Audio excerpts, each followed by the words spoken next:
Biblical facts: Leviathan and Behemoth were real. These powerful creatures described in ancient texts are not just myths. The Bible describes them as real creatures. Leviathan, a terrifying sea dragon, and Behemoth, a colossal land beast. In the book of Job, God speaks from a whirlwind to humble Job.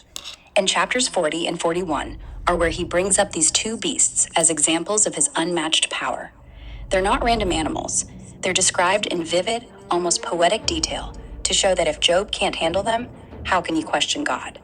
I'll walk through the Bible's words, pulling mostly from the NIV for clarity, then tie it together.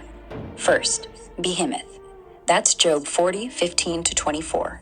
God says, "Look at Behemoth, which I made along with you. He eats grass like an ox.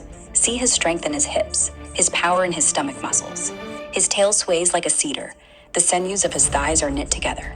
His bones are tubes of bronze, his limbs like rods of iron.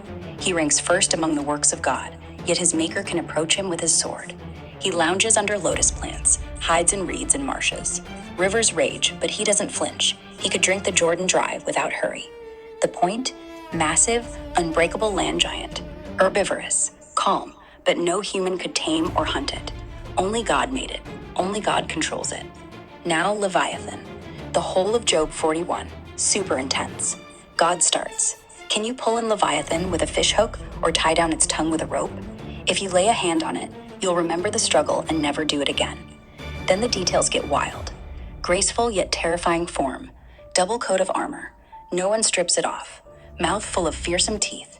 Back covered in rows of shields, so tight, no air sneaks through. Snorts flashes of light.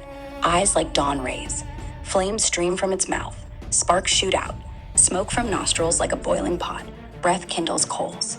Neck strong, chest hard as rock. Weapons, useless. Sword like straw. Iron like rotten wood. Arrows like chaff.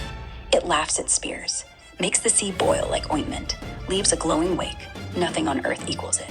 King over the proud, fearless. So Behemoth's the land powerhouse. Big, solid, river-loving ox on steroids. Leviathan's the sea terror. Armored dragon, fire-breathing. Chaos incarnate. Together, they're God's way of saying, see, creation's full of things way beyond you. I made them. I rule them. Trust me. I think they weren't destroyed by Noah's flood, at least not completely. The Bible sets Job after the flood, probably centuries later, in the patriarchal era, around Abraham's time. God describes Behemoth and Leviathan to Job in present tense, like they're real things he could imagine or know about. Look at Behemoth, which I made along with you. And can you pull in Leviathan? That wouldn't make sense if they'd been wiped out long ago.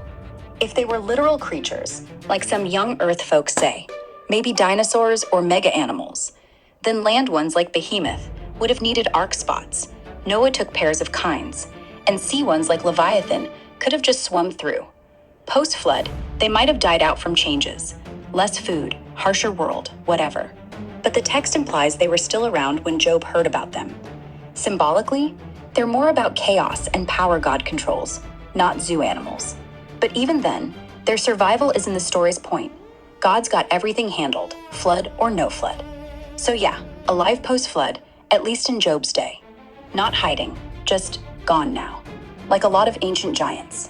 What about you? Do you buy the dino angle?